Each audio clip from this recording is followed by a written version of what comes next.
Hello fellas.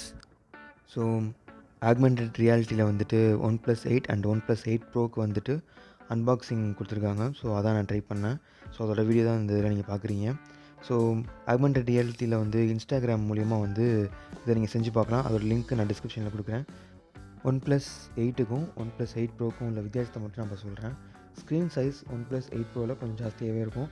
அதே மாதிரி refresh ரேட்டும் வந்து OnePlus 8 ப்ரோவில் ஜாஸ்தி. ப்ராசர் சேம் தான். அதே மாதிரி ரேமும் சேம் தான். பட் அதோட இதில் வந்து DDR5 இருக்குது. இதில் வந்து 8ல் வந்து DDR4X தான் கொடுத்துருக்காங்க.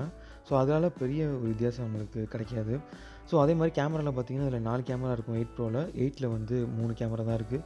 அதே பேட்டரி சைஸ் வந்து 4510 mAh 8 ப்ரோவில். 8ல் வந்து 4300. அதே மாதிரி IP ரேட்டிங் வந்து 8 ப்ரோவில் தான் கொடுத்துருக்காங்க. 8க்கு வந்துட்டு இல்லை. ஸோ ரெண்டுத்துலேயுமே வந்துட்டு ஆக்சிஜன் OS ஆண்ட்ராய்டு 10 தான் கொடுத்துருக்காங்க. அதே மாதிரி வெயிட்டும் பார்த்திங்கன்னா வந்து OnePlus 8 ப்ரோட வெயிட்டு 199 கிராம்.